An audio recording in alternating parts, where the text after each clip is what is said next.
Hi again. Just want to say a huge thank you to those that have already watched the previous video and some really nice messages that I've had through. It means a lot that anybody's taking the time to watch it and that are reaching out as well. It's really nice that I know I'm not alone as well. Baba's sleeping at the moment, so I thought I'd sneak in, trying to do a bit of filming before she wakes up. So like I said in the last video, I want to go through the journey of using some of the ACT stuff that I use with the people that I support. But I want to use it on myself and see what kind of comes out of that. I really don't know what I'm expecting yet. But kind of before I do some videos diving into the different tools that I use, I thought it would be good for me to kind of show you guys what ACT is based on and talk you through the different areas within ACT. So there's a few different frameworks used within acceptance and commitment therapy. Most of those are based on the Hexaflex, which is what I'm going to go through today. So this is the Hexaflex.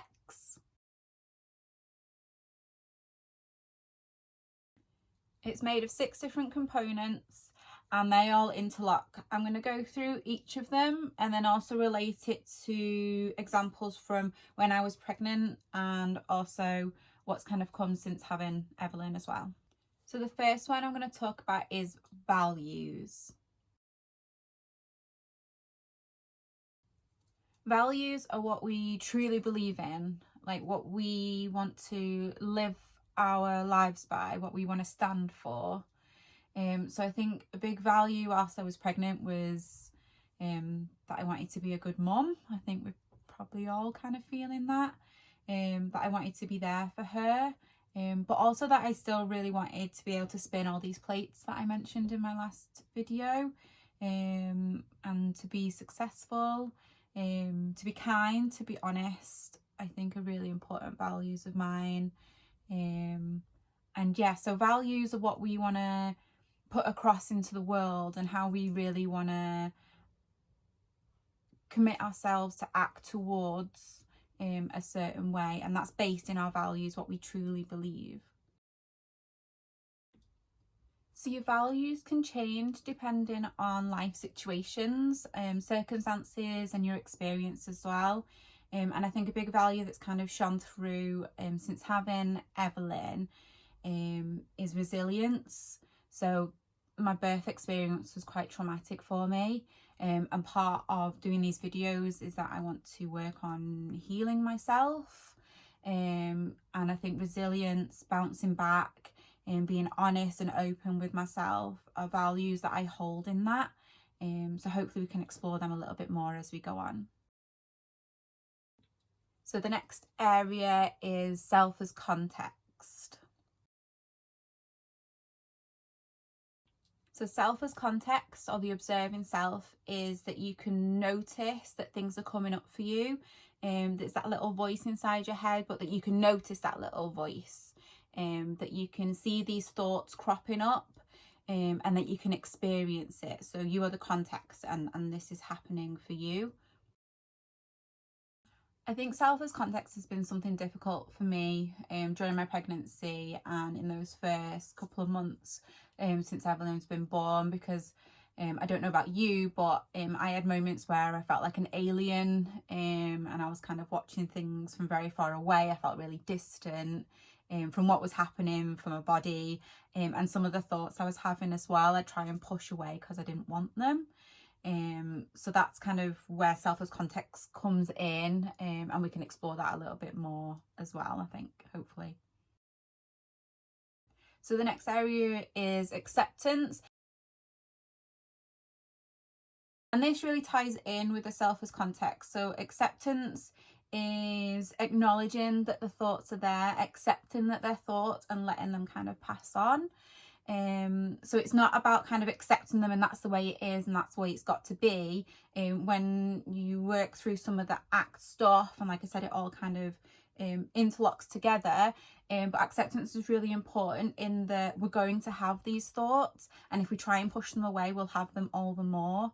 So acceptance is kind of knowing that the thoughts are there, and accepting that sometimes they're good and sometimes they don't feel so good. So I think acceptance, I don't even think I really contemplated this area whilst I was pregnant. I was so poorly for most of my pregnancy.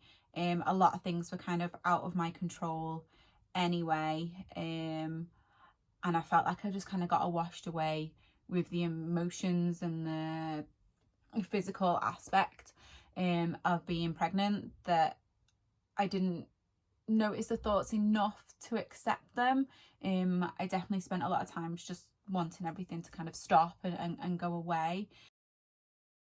I think I've struggled with acceptance a little bit since having Evelyn as well, because it's hard not to see those thoughts and those judgments that you make of yourself and that you feel like others are making of you, and just accept them as thoughts, just as words, and not actually being true.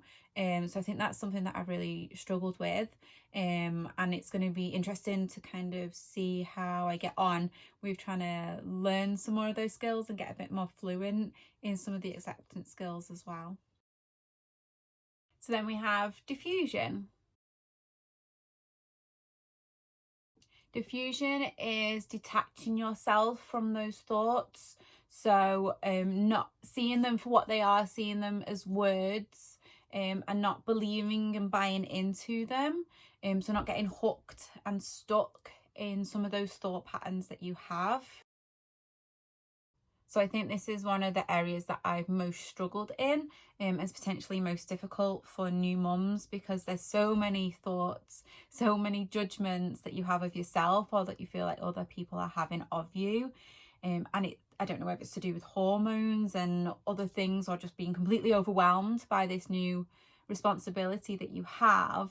But I found myself really getting stuck on some of these thoughts whilst I was pregnant, and that everything was going to go wrong, and the panic, and just completely feeling overwhelmed with what was to come, and then since then that I'm not doing things right and things like that. So diffusion's the area that I think is the reason why I've committed myself to doing this, because this is where I have been getting stuck, I think.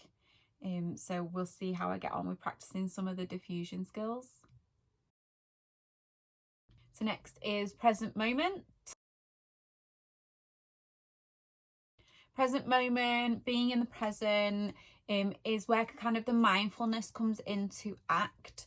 So this is being aware of what's kind of coming into our body through our senses, and also what's happening within our body as well. So being really mindful of what's going on. So this is a really important, I think a really valuable area within ACT, because this is what can really ground you. So if you're like me and your head's like whizzing and spinning all these plates and you have 1,000,001 things going on, being present and practicing some of those mindfulness skills can really help to ground you, to bring you down, to anchor you in the present moment, and to really help you appreciate and notice the things around you and notice those small moments, even when everything feels really chaotic. Notice those moments that make you smile or that you are finding tough, and kind of slowing down and taking the steps to be able to handle those situations as well. So I definitely found this really hard whilst I was pregnant. I didn't want to be present. I was so poorly, so poorly, and I didn't want to be in the moment. I used a lot of different distractions to get myself through it, which may or may not have been helpful, I don't know. I've tried really consciously to do this since Evelyn's been born, but like I said, I have really struggled sometimes as well, because there's so much going on, because there's chaos, because there's a pandemic, and yeah, so but I have really tried to capture those moments, to capture her smile.